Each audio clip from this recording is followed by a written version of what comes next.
Good evening and welcome to the Channel Studios here in London with your international news around the world in 5. More than 100 deaths have been confirmed, making the Lahaina wildfires the deadliest in the US in more than a century.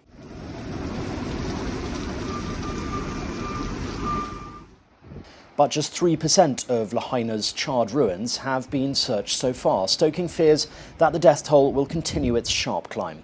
Hawaii Governor Josh Green warned the numbers of dead could rise significantly as forensic work continues to identify the victims. Hundreds remain unaccounted for, while hundreds of others fill shelters across Maui after fleeing the flames. Families will come together, but there's a lot of loss here, and I think we're going to see significantly higher numbers in the coming days as our professionals from FEMA and Maui Fire, police do their job. We're proud of them for doing their job. It's very hard for them too because they knew and loved these neighbors.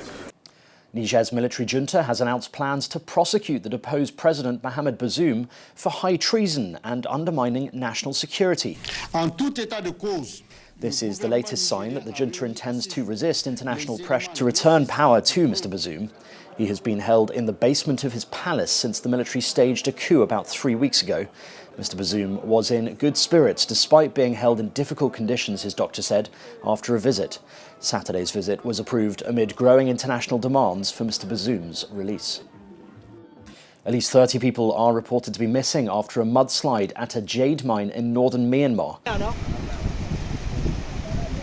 A mountainous town in the Kachin state is home to the world's biggest and most lucrative jade mines. Many of those affected are believed to be locals digging through the mud along the cliffs, many of whom work and live in abandoned mining pits. Lethal landslides are common in the area when heavy monsoon rain pummels Myanmar between May and October.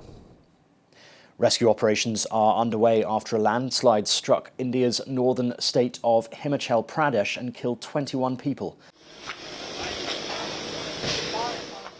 The landslide struck early on Monday in the state's capital city, Shimla, and hit a pilgrimage site where devotees had gathered.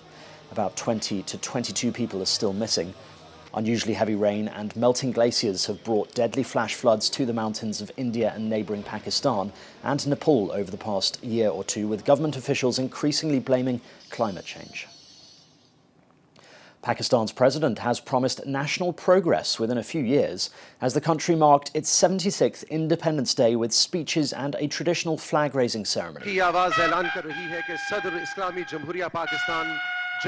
Speaking to officials at a main ceremony in the capital Islamabad, President Arif Alvi paid tributes to the founders of Pakistan and vowed to take the nation forward to progress and prosperity. Monday's celebrations came as Pakistani Prime Minister Shehbaz Sharif and opposition leader Raja Riaz agreed to name Senator Anwar al-Haq Kakar as caretaker premier to oversee elections. It comes after the country's former Prime Minister Imran Khan was arrested and jailed and then barred from politics for 5 years. Eyewitness video shows the dramatic moment an alpine stream bursts its banks, causing a mudslide in northwest Italy.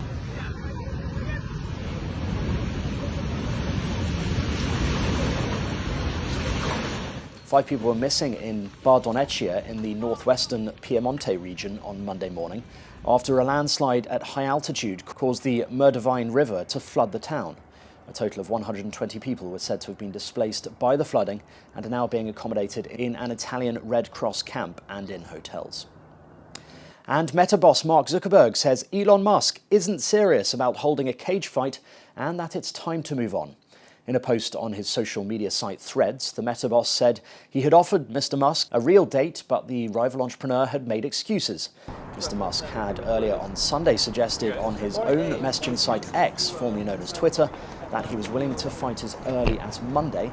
The billionaires agreed to the bout in June, sparking huge media attention. And that's your international news around the world in 5. Now back to the Channel Studios in Lagos.